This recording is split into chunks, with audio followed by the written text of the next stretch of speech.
What if the very first verses of the Bible hint at something the church rarely discusses? Genesis opens not with creation, but with chaos already present.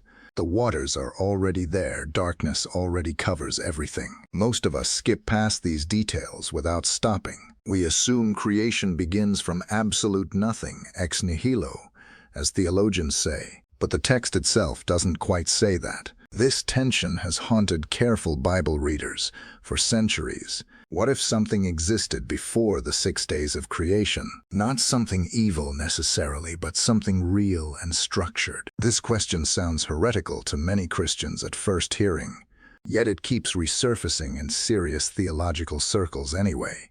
Smart believers have wrestled with this for generations. They aren't denying Scripture's truth or Adam's significance. They're simply asking what the opening of Genesis actually describes. This video explores that specific question with honesty. We'll look at what the text says directly. We'll examine where interpretation begins and speculation takes over, and we'll ask what mystery the Bible permits. But first, understand why this matters for your faith. If the Bible allows room for ancient unknowns that changes how you read it, it invites humility instead of false certainty. Most people approach Genesis with a clear mental picture.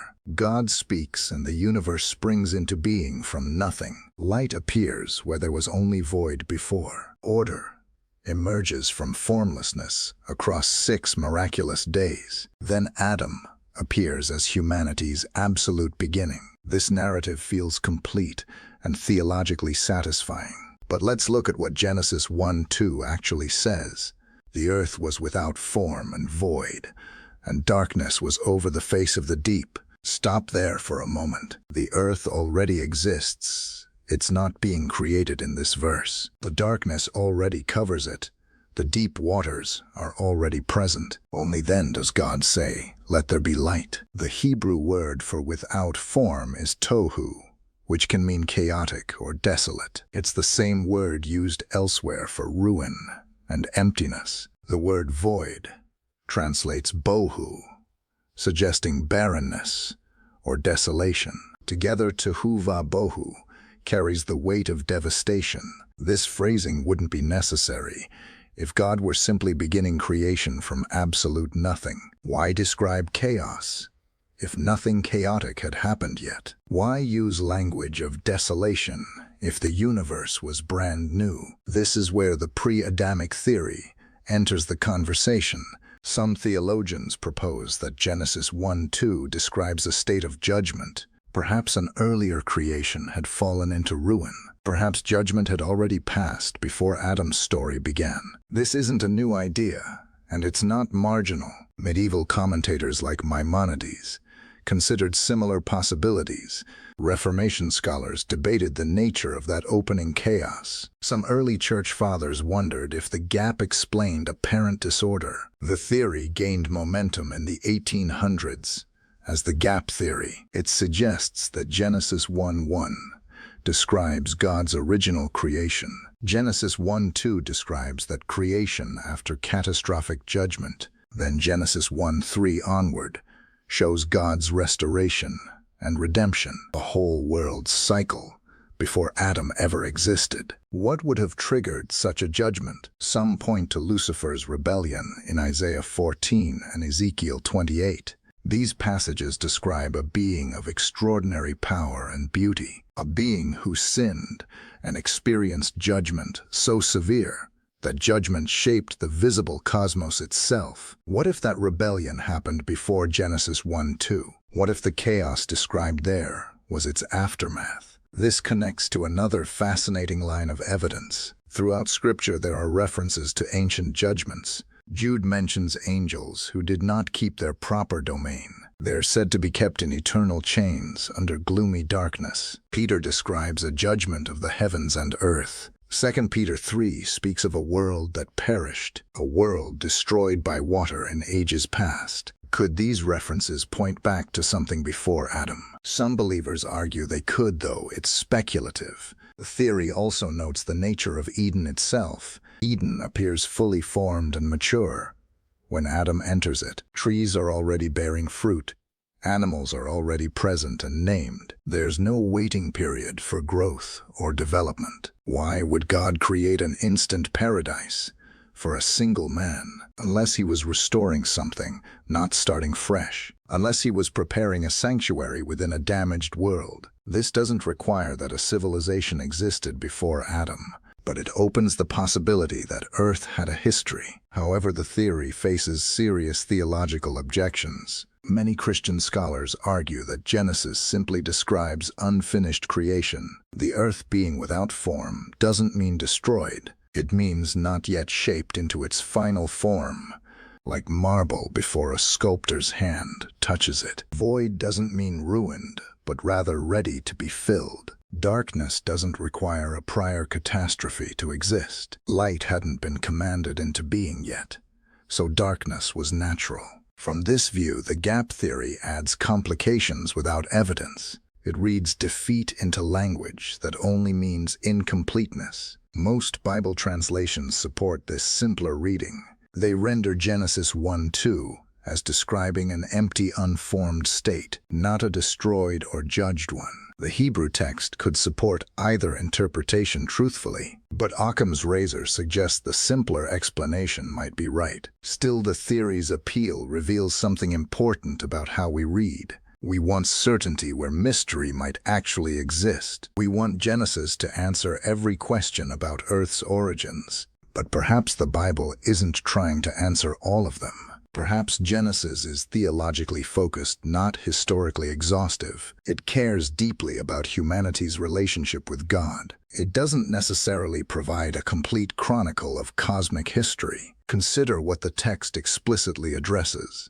Adam is presented as humanity's father, without rival. All human generations trace back to him. The covenant God makes with him shapes all human history after. This is theologically crucial and nowhere contradicted in Scripture. Whether Earth existed in some other form before Adam matters less. What matters is that Adam begins the human story. He's the first human consciousness, the first human soul, the first being who could bear God's image as humanity bears it. Any pre-Adamic world, if it existed, belonged to a different order of creation. Different laws might have governed it.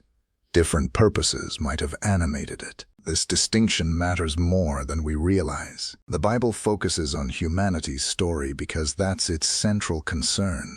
In the beginning, God created the heavens and the earth. That's true regardless of how many chapters Earth's story had. The universe is God's work. Adam is God's image bearer. Both truths can coexist even if we don't know the timeline. Now about that word, civilization. In the theory's title, it carries specific weight that might mislead us. Civilization implies cities, writing organized governance, advanced culture. It suggests something comparable to human history we know. But if anything existed before Adam calling it, that seems wrong. It might have been structured and intelligent, but intelligent by what standard? Conscious in what way? The Bible never hints at anything like human civilization before Adam. No mention of technology, art, or social organization. No references to buildings, tools, or cultural achievement. The theory doesn't actually claim these things. It only suggests that matter organized itself somehow before judgment fell, or that creatures existed in orders beyond human comprehension. This is crucial to keep in mind. The pre-Adamic theory is sometimes oversold in popular teaching. People hear civilization before Adam and imagine ancient humans. They think of lost cities and forgotten technologies. They wonder if evidence might be buried in archaeology. But the theory makes no such claims and shouldn't be taught that way. It's far more modest and mysterious than that. It simply asks whether Genesis 1:2 describes the beginning of time, or whether it describes the beginning of human time. Both matter, but they're not the same question. What we can say with confidence is this. The Bible explicitly teaches that Adam was the first human. It doesn't explicitly teach that he was the first thing ever created. Genesis 1:1 describes God's original act of creation, but it doesn't specify what that original creation included. The details aren't provided, and we shouldn't force them in. This is where honest Bible reading requires humility. Some mysteries exist in Scripture not as flaws, but as reminders. Reminders that God's thoughts are higher than our thoughts, that we see in part and know in part, that faith doesn't require having every answer lined up perfectly. Why does this topic captivate so many believers anyway? Part of it is simple intellectual curiosity, which is healthy. We want to understand the cosmic story God tells. Part of it is the appeal of hidden history, secrets in Scripture that the mainstream has overlooked. There's something spiritually attractive about being let in on a mystery, but we must be careful with that attraction. It can lead us to see mysteries where none exist, or to invest doctrine, changing weight into speculative readings. The safest conclusion remains historically rooted and theologically sound. Genesis begins human history with Adam, the first man. Whether Earth had previous chapters is left unstated. If it did, they don't contradict the gospel or Adam's significance. If it didn't, Genesis 1:1-2 still describes what it claims. Either way, our confidence rests on what's revealed, not what we imagine. The Bible may leave room for mystery, but not for certainty beyond its words. This matters because how we read Genesis shapes how we trust Scripture overall. If we force certainty where the text permits mystery, we establish a bad pattern. We begin reading Scripture as an encyclopedia instead of a covenant document. An encyclopedia claims to answer every question comprehensively. A covenant document answers the questions that matter most for relationship with God. Genesis cares that we know God is sovereign, creative, wise, and good.